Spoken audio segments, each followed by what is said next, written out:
اور علم و ادب اور فنون سے ان کو ایک ایسا لگاؤ تھا کہ وہ خود بھی لکھ رہے تھے۔ بیجاپور کی سلطنت جو تھی اس میں جو نام آتا ہے وہ ان کا ہے عادل شاہ ثانی کا، جو خود شاعر تھے، اور گولکنڈہ کی سلطنت جو تھی اس میں عبداللہ قطب شاہ جو اس کے سلطان تھے وہ خود شاعر تھے، اور انہی کے خاندان، انہی کے پوتے تھے غالباً قلی قطب شاہ، جن کو اردو کا پہلا شاعر کہا جاتا ہے۔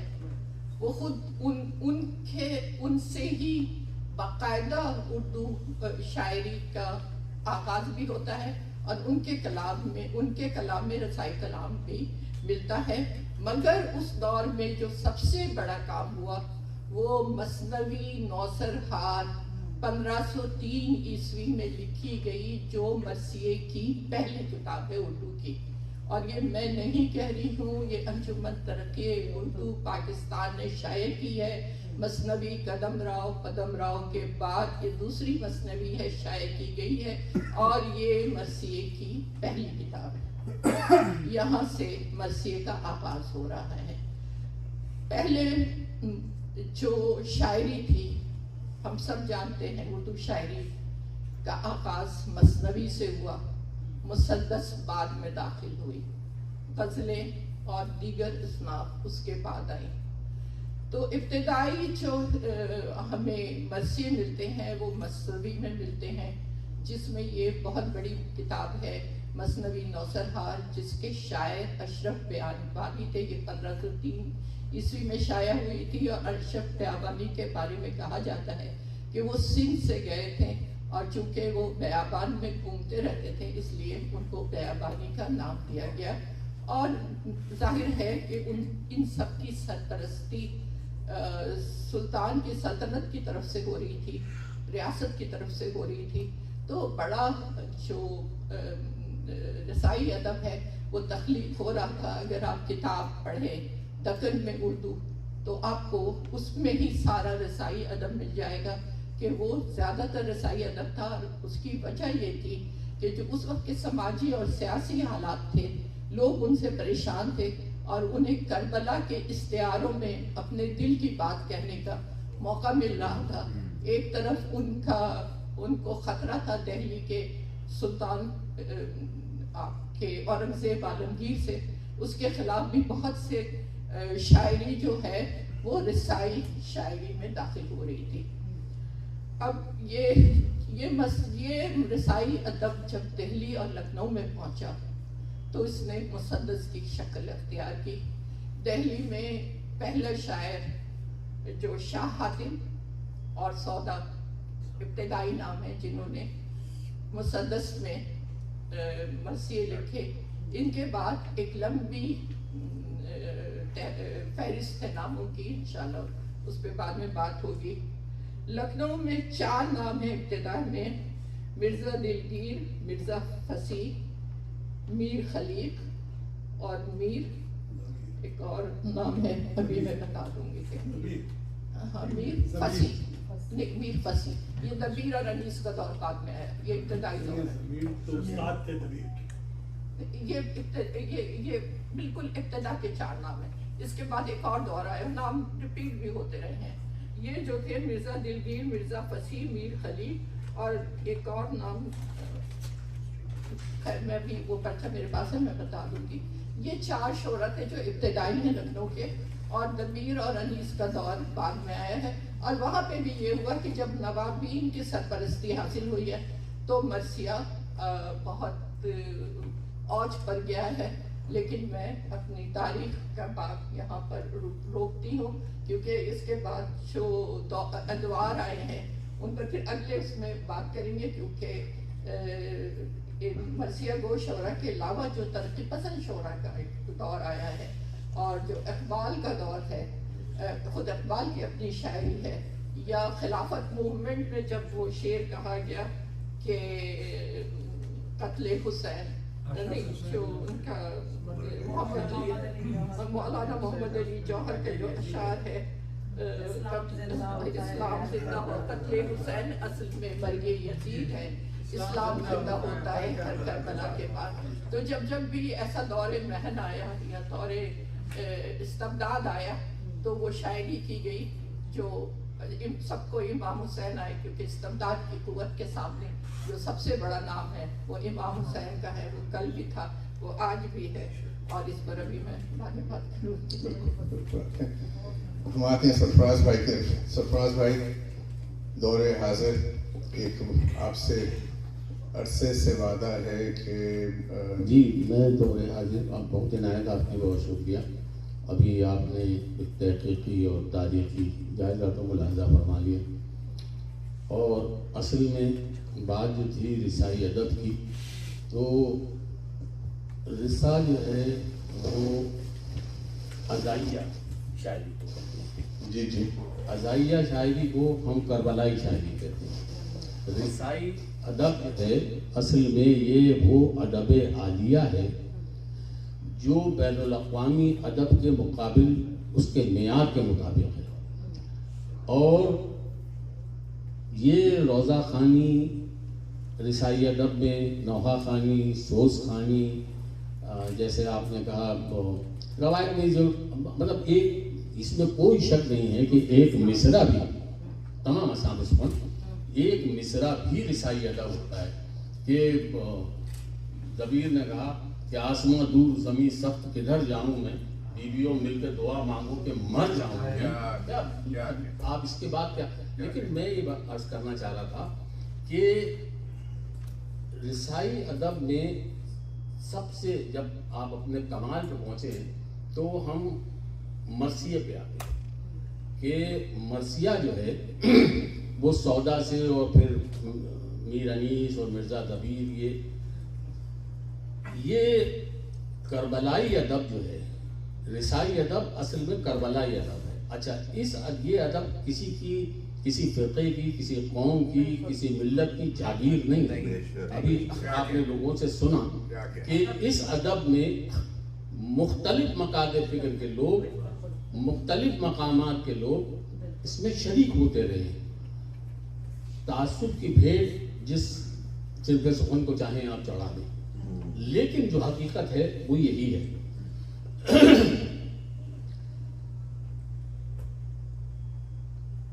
ہم جب کہتے ہیں کہ یہ مرثیہ ادب عالیہ ہے, میں وہ مناظر تو نہیں پیش کر سکتا اس مختصر وقت میں, لیکن مرثیہ جو ہے جب بین الاقوامی ادب کے سامنے آتا ہے تو یہ مرثیہ جو ہے, یہ کربلا جو ہے نا, کربلا ایک کائنات ہے, ایک کائنات ہے.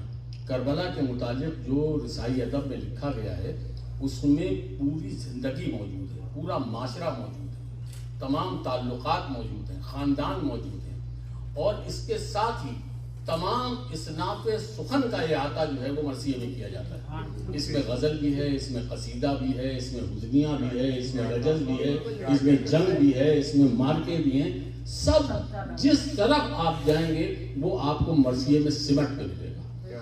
اور اس کمال پہ پہنچنے میں ہم امام مرثیہ جو ہے نا, میر انیس کو اس لیے کہتے ہیں, انہوں نے خود بھی کہا کہ جب تک یہ چمک مہر کے پرتو سے نہ جائے, اقلیم سخن میرے قلم رو سے نہ جائے.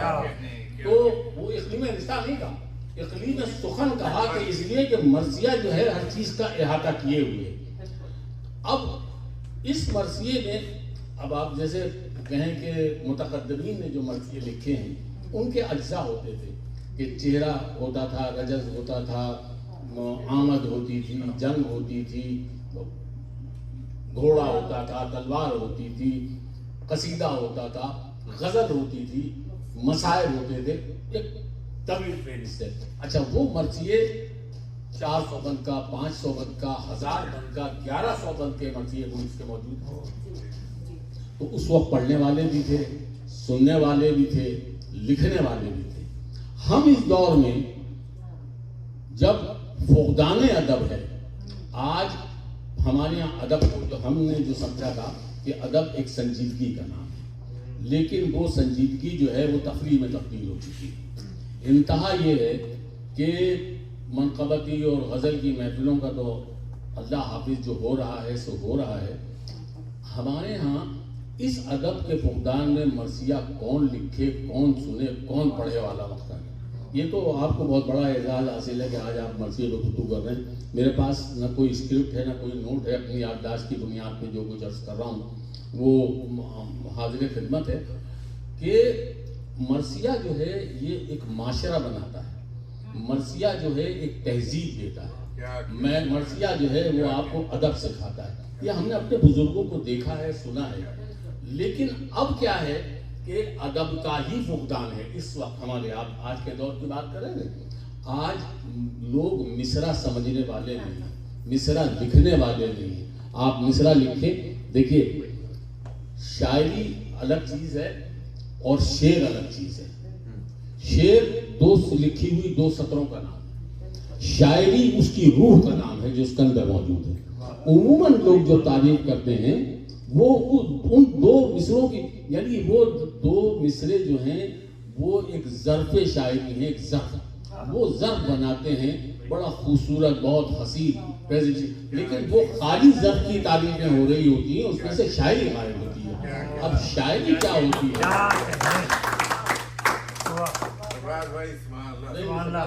چند جملے بہت زیادہ آپ کا وقت نہیں ہوگا کہ ہم نہیں سیکھنا کیا ہے، آپ لوگ سب جانتے ہیں. یہ تو میں ایک آموختہ دہرا رہا ہوں.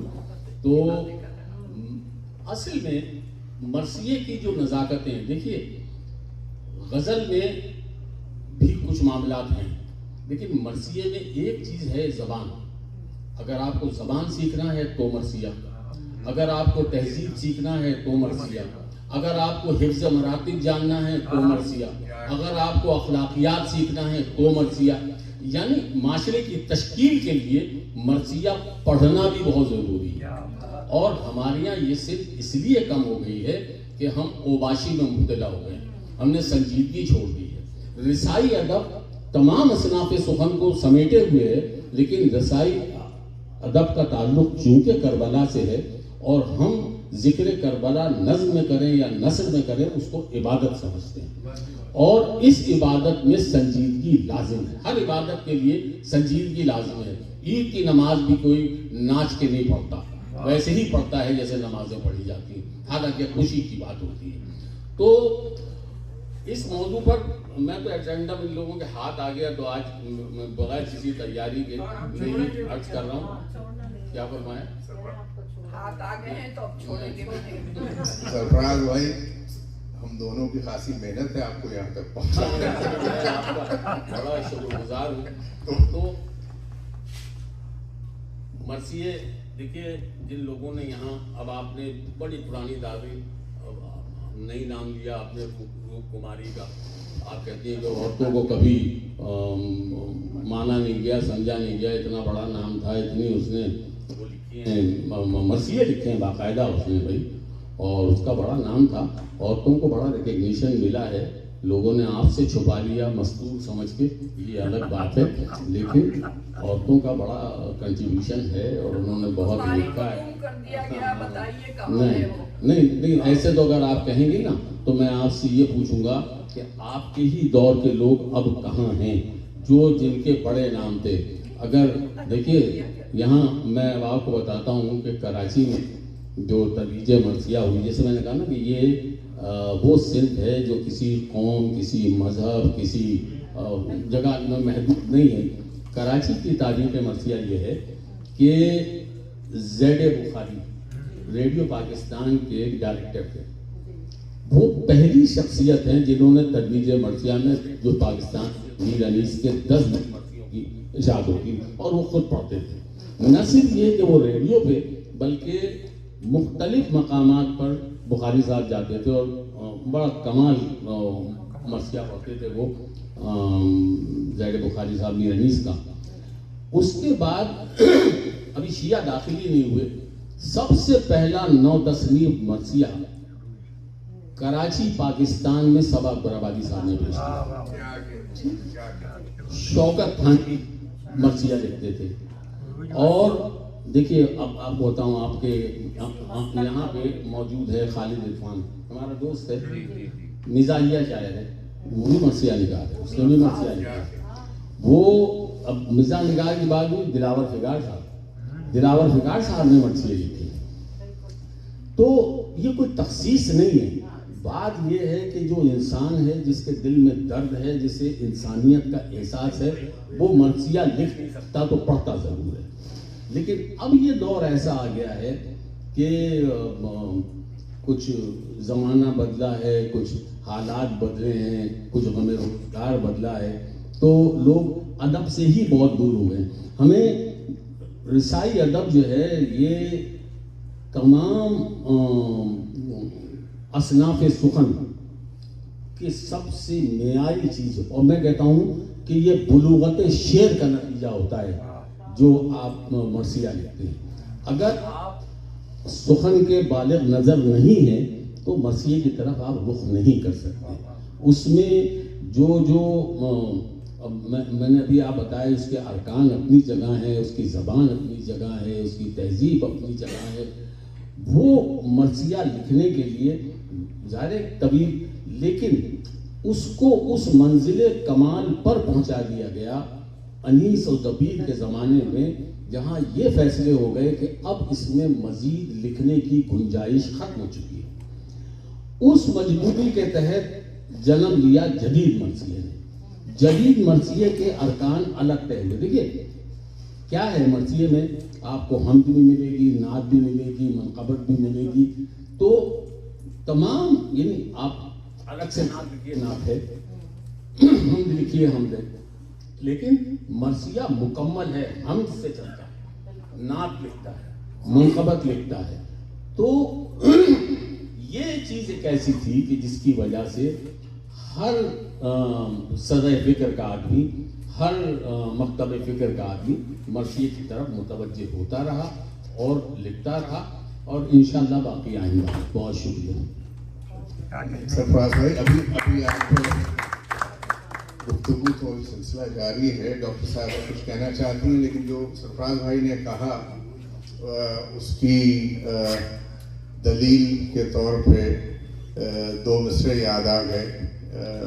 انہیں بھلایا نہیں جا سکتا. ان کے دو مصرے ہیں، نام آپ لوگ خود ہی یہاں سے آ جائے گا سامنے سے. عشق ہو جائے کسی سے کوئی چارہ تو نہیں، صرف مسلم کا محمد پہ اجارہ تو نہیں. یہ آ گیا نا نام. اور کیا اچھے اچھے ان کے خطات ہیں. سبحان اللہ سبحان اللہ. ان کے منقبتیں بھی منقبتیں ہیں. بالکل. موج رامپوری صاحب نے بہت لکھا ہے. ایک کے بعد ایک نام ہے. بلکہ آپ لوگوں کے ساتھ ہی ان سے ملاقات ہوئی تھی، اس ٹائم تشریف لائے ہوئے تھے. آپ کے گھروں پہ انہیں سنا بیٹھ کے. رسائی ادب میں کون کہہ سکتا ہے کہ انہوں نے لائن لگی ہوئی شعرا کی. جی ابھی سرفراز صاحب نے کراچی کے شعرا کا ذکر کیا، اور وہاں مرثیہ اور تصنیف کی ایک روایت کراچی شہر میں ہے، اور وہ سبا اکبر پاٹھک سے چلی ہے، اور خدا کا شکر ہے کہ آج تک قائم ہے. ان کے بعد امید فاضلی کا نام آتا ہے. پروفیسر سحر انصاری صاحب نے مرثیے لکھے. حال ہی میں انتقال ہوا ہے ید اللہ حیدر صاحب کا، ان کے مرثیوں کا. اس وقت ایک نوجوان، کل چند روز پہلے ایوان جوش میں ایک محفل مصالمہ تھی، تو ندیم نقوی صاحب نے مجھے بتایا کہ انہوں نے 4 نئے مرثیے لکھے ہیں، اور جب میں آؤں گی تو میں آپ کو سناؤں گا. تو یہ ہے کہ جب تک میرا خیال ہے کہ یہ دنیا باقی ہے، امام حسین کی عزا باقی ہے، اور ہمارا کلچر باقی ہے. دیکھیں مرثیہ ہماری ثقافت ہے. آپ نے کہا نا کہ مرثیے سے ہم سیکھتے ہیں، آداب مجلس بھی سیکھتے ہیں، آداب زندگی بھی سیکھتے ہیں، رشتوں کا احترام بھی سیکھتے ہیں، دل کا سوز بھی آتا ہے، اور اس کے اظہار کا سلیقہ بھی آتا ہے. کیونکہ سلیقہ اظہار اور جو وقار لفظی ہے وہ ہمیں مرثیے سے آتا ہے. جن لوگوں نے، جن کی تربیت مرثیے سے ہوئی ہے، جن کے کانوں میں بچپن سے میر انیس کے مرثیے پڑھے ہیں، وہ جب شاعری کرتے ہیں تو وقار لفظی جو ہے وہ متاثر نہیں ہوتا.